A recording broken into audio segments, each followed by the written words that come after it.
ना कोई पागल नहीं होती हूँ मैं पैसे को देख के। बस इंसान के पास 2 वक्त की रोटी। उल्लुओ, अगर पैसे के लिए चैनल बनाना होता तो 4 साल पहले ही बना लेते। घरों की इन पे संभल नहीं रही होगी, लेकिन दूसरे को इन्हें ज्ञान जरूर देना है। तो भाई अपने घरों की संभाल लो, दूसरा ना ही इन फ्यूचर कभी पढ़ूंगी।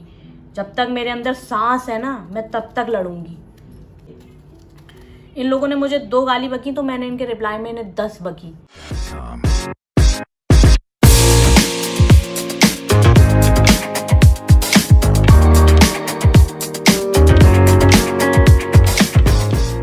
हेलो गाइस, स्वागत है आप सबका साक्षी अजितेश ब्लॉग्स में। कैसे हैं आप सब? आई होप आप लोग अपने घरों पर बहुत मस्त होंगे, स्वस्थ होंगे।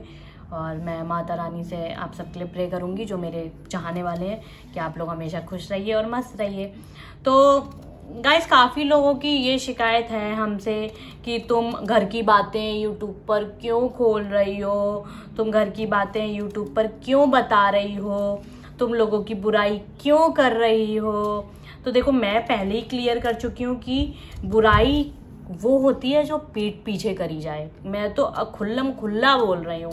और आप लोग ये सोच रहे होंगे, मतलब आप लोग, मैं बार बार यही कहती हूँ कि आप लोग सोचिए कि ऐसी क्या ज़रूरत पड़ गई होगी कि हमें अपनी बात यूट्यूब पे बतानी पड़ गई होगी। और हमने बहुत प्रयास किया, मैंने और अजितेश ने, दोनों ने, अजितेश की फैमिली से बात करने के लिए। लेकिन एक होता है ना कि जहाँ पर वोटिंग सिस्टम ज़्यादा होता है, वो इंसान हमेशा जीत जाता है। और मैं और अजितेश हमेशा अकेले रहे इस मामले में। इनके पिताजी ने कुछ गलत किया तब भी लोगों ने हामी भरी कि हाँ आप ठीक हो, क्योंकि किसी की बोलने की हिम्मत ही नहीं होती उनके सामने कि भाई। और ऐसा नहीं है कि इनके पिताजी से सारे लोग खुश हैं, वो हमें पता है कि कौन कितना खुश है। लेकिन बस वो है कि गुलामी वाली आदतें हैं यहाँ के लोगों की, कि भाई गुलामी करनी है। और अजितेश के पिताजी की दूसरी शादी से भी कितने लोग खुश हैं, ये भी हमें पता है। लेकिन आज तक अजितेश के पिताजी के सामने किसी ने ये बात नहीं बोली कि तुमने ये गलत किया। जब वो इंसान सामने पड़ता है किसी के, तो अरे नहीं आप बहुत अच्छे हैं, अरे नहीं आपने बहुत अच्छा किया, ऐसे लोग रिएक्ट करते हैं। तो ऐसे दोगले लोग मुझे कभी पसंद नहीं आए और ना ही आगे कभी पसंद आएंगे। तो सिर्फ मैं ना दोगली नहीं बनी इन लोगों की तरह कि पीठ पीछे इनकी मजाकें बनाऊं। जैसे एग्जाम्पल दूंगी मैं बिल्कुल साफ साफ, जैसे इनके भैया की वाइफ करती है, अजितेश के भाई की वाइफ करती है, वो पीठ पीछे इन सब की बुराई करती है। सारे रिश्तेदारों की लो, सारे घर वालों की लो, लेकिन वो सामने ना मीठी छुरी बन जाती है। बस अपन पे वही नहीं होता यार। मेरे काफ़ी नोन है, उन लोगों ने मुझे समझाया भी कि तुम काम निकालो अपना। यार अपन ने कभी सीखा ही नहीं काम निकालना। और पता है मैंने आप लोग को इतनी सारी बातें बताई, इतना सारा मतलब ब्लॉग बनाए, सब कुछ। तो आप लोग सोचिए कि जरूरत क्यों पड़ गई, क्योंकि हमने जब भी इन लोगों के सामने वो बातें रखी तो इन लोगों ने कभी उस चीज़ पर ठीक से रिस्पॉन्स ही नहीं किया। और आज भी इन लोग को ये चीज़ रियलाइज़ नहीं है कि इन लोगों ने मेरे बच्चे के लिए दरवाजे बंद किए थे, मेरे साथ इतना गलत व्यवहार किया था। और मैं अपने मुँह से बोल रही हूँ, अगर मैं सीधी सादी लड़की होती ना, जो आजकल की बच्चियां हैं, मतलब आजकल तो मैं तो यही कहूँगी कि स्ट्रॉन्ग बनना चाहिए सबको। लेकिन होती है ना काफ़ी लड़कियां जो बेचारी घुट घुट के जीती हैं, अत्याचार झेलती हैं, आवाज़ नहीं उठाती। तो अगर मैं उस टाइप की होती ना, तो ये लोग मुझे मार देते, नो डाउट। ये अपने मुंह से बोल रही हूँ मैं। ये लोग मुझे इतना मजबूर कर देते, इतना परेशान तो वैसे कर देते थे, लेकिन मैं बहुत स्ट्रॉन्ग रही हूँ हमेशा से। इन लोगों ने मुझे 2 गाली बकी तो मैंने इनके रिप्लाई में इन्हें 10 बकी। तो आज मैं अजितेश के साथ इसीलिए मैं बैठी हुई हूँ, वरना अगर मैं सीधी सादी होती तो ये लोग मेरा तलाक करवा देते, या फिर मुझे इतना मजबूर कर देते कि मुझे सुसाइड करना पड़ता या मुझे यहाँ से जाना पड़ता। लेकिन मैं कमज़ोर नहीं पड़ी कभी भी, और ना ही इन फ्यूचर कभी पढ़ूंगी। जब तक मेरे अंदर सांस है ना, मैं तब तक लड़ूंगी। भाई कोई मुझे रोटी नहीं खिला रहा, और रोटी भी खिला रहा है, अगर मतलब मैं इसमें अपने पति का एग्जांपल दूंगी, अगर मेरा पति मुझे रोटी भी खिला रहा है तो यार उसकी गलत बात बर्दाश्त थोड़ी करूंगी मैं। आप लोग समझ रहे हैं ना मैं क्या कह रही हूँ? मैं किसी की गलत बात बर्दाश्त नहीं कर सकती। आप मुझसे प्यार से सारे काम करा सकते हैं। और ये ना बहुत छोटी चीज़ है, मैं आपको बताऊं, मैं एकदम पता है इन लोग के साथ ना वैसे रहती थी कि मैं खुद ही इनकी बेटी बनना चाह रही थी कि भाई मैं बेटी हूँ। अजितेश की दादी ने 2-3 बार मुझसे बोला कि गेहूं डालाएगी क्या चक्की पे। तो भाई मुझे देखो स्कूटी तो चलानी आती है, तो और मुझे ना कोई भी काम करने में शर्म नहीं आती। मैं आप लोग को बताऊं, कोई भी काम करवा लो, कंडे पतवा लो, चरी खंदवा लो, क्योंकि मैं ऐसे परिवार से हूँ जहाँ पर ये सारी चीजें होती थी और मैं करती थी, ठीक है, क्योंकि मुझे अच्छा लगता था। बाद में मेरी डांट पड़ती थी मेरी माँ से, वो बात अलग है। तो अजितेश की दादी ने 2-3 बार की गेहूं डाला है कि क्या चक्की पे, तो मैं वो तक डालने गई हूँ। मतलब ये छोटी चीजें देखो बताने वाली नहीं है, लेकिन सोचो कि मैंने एकदम नॉर्मल होके मैं इनके साथ एडजस्ट होने की कोशिश कर रही थी सब कुछ, लेकिन चरासी कोई मतलब मेरे पीछे मीठे बनते थे और पीठ पीछे मेरी बुराई करते थे, ठीक है। तो मुझे सिर्फ यही चीज पसंद नहीं आती थी। और सबसे बड़ा रीजन मैंने आप लोग को बता दिया था कि पड़ोसी का आना जाना बंद नहीं हो रहा था, और वो चीज मुझे बहुत खराब लगती थी। आप लोग अपने ऊपर रख के सोचिए कि भाई आपके किसी भी घर के सदस्य की लड़ाई है आपके आस पड़ोस में, आपके किसी से भी, तो आप उसे बैठाओ तो ऑब्वियसली बात है घर के सदस्य को खराब लगेगा। लेकिन ये लोग तो मुझे कभी घर का सदस्य मानते ही नहीं है। और अजितेश भी हमेशा इन लोग के लिए रेडी रहे। अजितेश को अगर मतलब किसी ने रात में 12 बजे फोन किया कि ऐसी चीज की जरूरत है, तो अजितेश भागे भागे गए और मैंने भी बोला हाँ भाई जाओ। लेकिन तब भी इन लोगों ने हमें कुछ नहीं समझा, मतलब इतना बुरा व्यवहार किया। और मैं ये सब बता रही हूँ बात की बातें, जब विवाह हो गया था मैं नॉर्मल हो गई इन लोगों के साथ, तो हमने अभी भी हेलो गाइस, तो अभी भी हमने प्रयास किया इन लोगों से, लो भी बोलो, अभी भी हम लोगों ने इन लोगों से प्रयास किया बात करने का। लेकिन अजितेश के हमने वो वीडियो भी रिकॉर्ड की है, जरूरत पड़ी तो हम डालेंगे।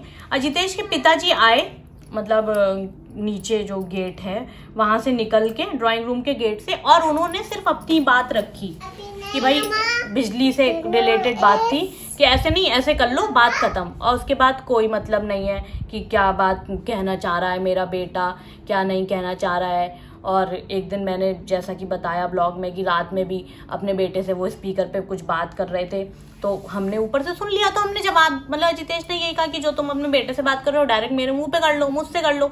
हमें ना ये पीठ पीछे वाले लोग बिल्कुल पसंद नहीं आते, बिल्कुल भी। इसीलिए हमें जरूरत पड़ गई आप लोग को बताने की, क्योंकि एक टाइम था।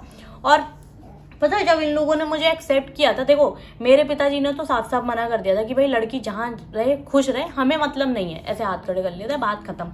लेकिन अजितेश के फादर अगर वो चीज करते तो हम कभी इनकी लाइफ में होते ही नहीं, हम चले जाते अपना कहीं भी देखते अपना जो भी रहता।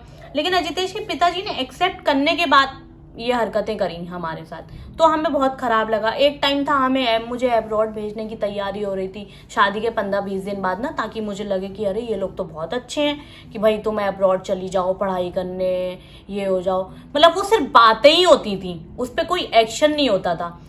एक दिन फिर क्या कहते करवा चौथ आई, तो उसका ब्लाउज बनवाया मैंने 500 रुपए का, तो अजितेश की बहन ने तुरंत टोक दिया कि अरे हम तो भैया 150 रुपए के ब्लाउज बनवा लेते हैं। और मैं सही बताऊं तो ऐसा कुछ खास नहीं था उस ब्लाउज में, लेकिन वो डिजाइन के बस पैसे ले लिए थे आंटी ने। तो मुझे ना बहुत अजीब लगा, मैंने कहा हैं, और कह रही अरे हम तो भैया 150 रुपए के ब्लाउज बनवा लेते हैं, हमारे पापा के पास इतना पैसा थोड़ी है शीनू। तो मैंने मन में सोचा अच्छा अभी तक तो अब्रॉड भेजने की तैयारी हो रही थी। और आप लोग देख ही चुके होंगे मुझे ब्लॉग में कि मैं कितना सिंपल रहती हूँ, मुझे कुछ पहनने ओढ़ने का शौक नहीं है। मेरा तो ये है कि बस टी शर्ट पहन लो और शॉर्ट्स पहन लो, लोअर पहन लो, बस। बाकी तो मुझे कुछ पहनने ना, मेकअप का शौक है, अजितेश का खर्चा बचता है सही बताऊं तो इन सब चीज़ों में। तो हमें बस इसीलिए हमें ज़रूरत पड़ गई, क्योंकि ये लोग कभी हमारे सामने बैठे ही नहीं। इन लोगों ने हमें बहुत लाइटली लिया हमेशा से कि हम अपनी बात रखते थे तो सुन के इग्नोर कर देते थे कि अरे क्या बोल रहे हो क्या बोल रहे हो, वो वाली चीज़। तो आप लोग हाँ, और एक चीज़ मैं और बोलूँगी, जिसको सुनना है मेरी आप बीती या कुछ भी कह लो, तो वो सुनो। और मैं किसी को जबरदस्ती पकड़ के नहीं ला रही हूँ कि भाई आप आइए मेरे चैनल पर और मेरी बातें सुनिए, ठीक है। तो आप लोग अपना ज्ञान अपने पास रखिए, जो फालतू ज्ञान दे रहे हैं उनके लिए ये बात, ठीक है। हमने झेली ये चीजें, मेरे बच्चे ने झेली है, मेरे पति ने झेली है, तो भाई मैं ही जानती हूँ। और जो चीज इंसान अपने ऊपर रख के फील कर रहा है, महसूस कर पा रहा है, हमारी दिक्कतें, हमारी परेशानियां, वो हमें मोटिवेट कर रहे हैं, वो हमें सपोर्ट कर रहे हैं। और आप जैसे लोग सिर्फ 10 सेकंड का ब्लॉग देखते हैं और जज कर देते हैं कि अरे ये वो। तो यार तुम्हें ब्लॉग देखना है देखो, सपोर्ट करना है करो, नहीं करना है मत करो, लेकिन फालतू का ज्ञान मत दो। अपने घर पे ज्ञान दो। किसी की जिंदगी परफेक्ट नहीं होगी, लेकिन यहाँ पे इतने परफेक्शन बन जाते हैं आकर, ना जाने कि इनसे ज्यादा परफेक्ट तो किसी की जिंदगी नहीं है। अपने घरों की इन पे संभल नहीं रही होगी, लेकिन दूसरे को इन्हें ज्ञान जरूर देना है। तो भाई अपने घरों की संभाल लो, दूसरे को ज्ञान मत दो। पसंद करना है करो, जबरदस्ती हम तुम्हें पकड़ के नहीं ला रहे हैं। और बाकी देखो, जो मुझे प्यार करते हैं वो मुझे समझते हैं, मुझे सपोर्ट करते हैं, और वो मुझे पता है इसी तरह हमें आगे बढ़ाते रहेंगे और सपोर्ट करते रहेंगे।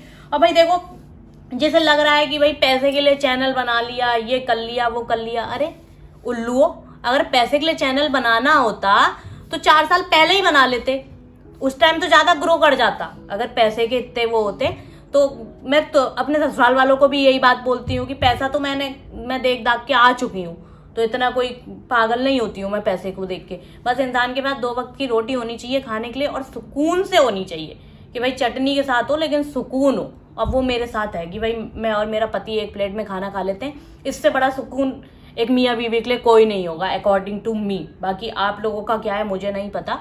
तो आप लोग को लगता है, जिन लोग को लगता है कि पैसे के लिए चैनल बना लिया, पैसे के लिए कंटेंट लेके आ रहे हैं, तो आप लोग की सोच, आपको मुबारक, आपको जो सोचना है सोचो। मेरे ससुराल वालों का भी यही सोचना है। अजितेश का बड़ा भाई भी यही कह रहा था कि चलो ठीक है, अब तुम्हारी क्या कहते हैं, रोटी चावल का खर्चा जो भी है वो निकल जाएगा। जैसे 4 साल से हम भूखे मर रहे थे, 4 साल से वो हमें खाना दे रहा था, वो तो मेरे सामने आए तो उससे बात करूंगी, मैं पूछूंगी भाई तूने कितना खाना दे दिया, हमें बता दे, हम तेरा कर्जा चुका दें, उससे पूछना है मुझे ये बात।